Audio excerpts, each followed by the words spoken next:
Como resolver problemas de relacionamentos interpessoais? O que a Bíblia nos fala sobre isso?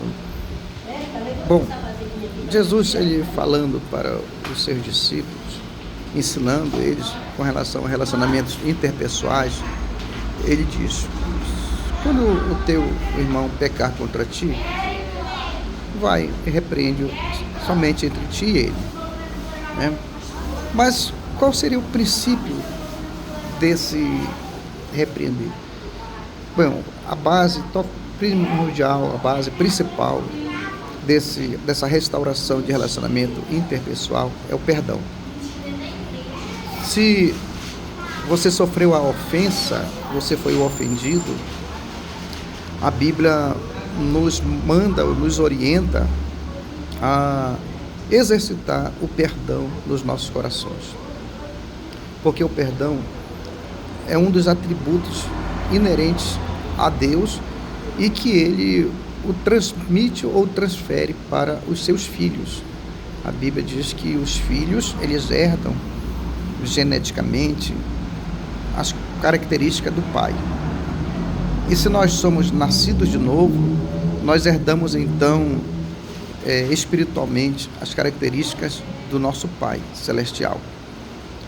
E um dos maiores benefícios que ele trouxe para a humanidade foi o perdão pelos pecados cometidos por todos nós, na nossa ignorância inclusive, contra o próprio Deus, porque ele estabeleceu leis no universo para toda a sua criação e para as suas criaturas.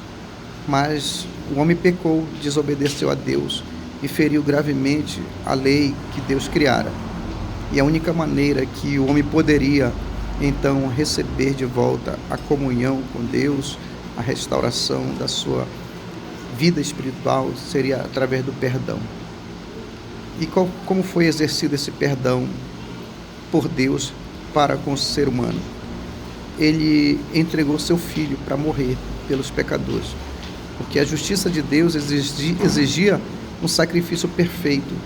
E como todos os homens pecaram e destituídos foram da glória de Deus, nenhum ser humano na face da terra poderia então satisfazer essa exigência divina para que ele viesse a perdoar os pecados. No Antigo Testamento, Deus ele encobria ou cobria os pecados através do sangue de animais que era oferecido nos templos lá na antiguidade em Jerusalém.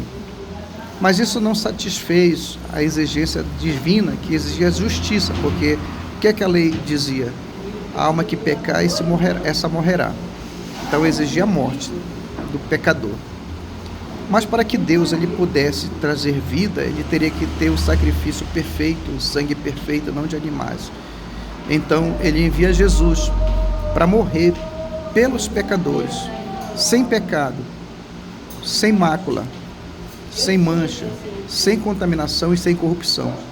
Veio Jesus como o Cordeiro de Deus que tira, não que cobre o pecado, que tira o pecado, e morreu.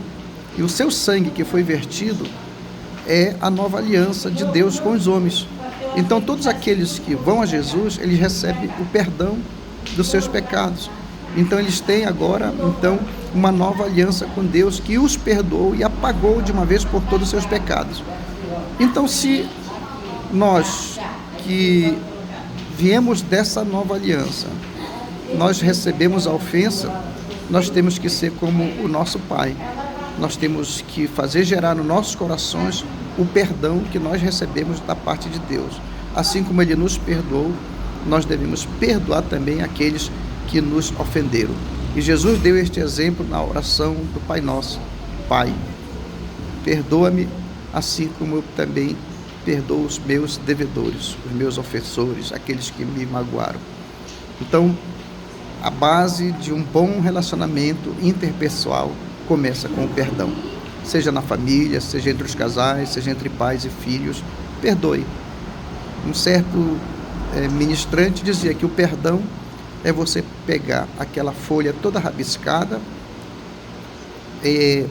amassar ela bem e jogar no lixeiro. E pegar uma folha em branco e escrever uma nova história de relacionamento com aquela pessoa que te lhe ofendeu. Aquela folha em branco não tem mais nenhuma mancha, não tem nenhuma marca, nenhuma tinta, nenhum registro do que aquela pessoa fez. Então começa uma nova história, uma nova vida. E assim são os relacionamentos interpessoais do cristão, familiar, na sociedade. Qual é a tônica de tudo isso? É que nós temos o DNA de Deus em nossas vidas. Assim como Deus nos perdoou, nós também devemos perdoar aqueles que nos ofenderam. Fique com esta palavra e que Deus te abençoe em nome do Senhor Jesus. Amém.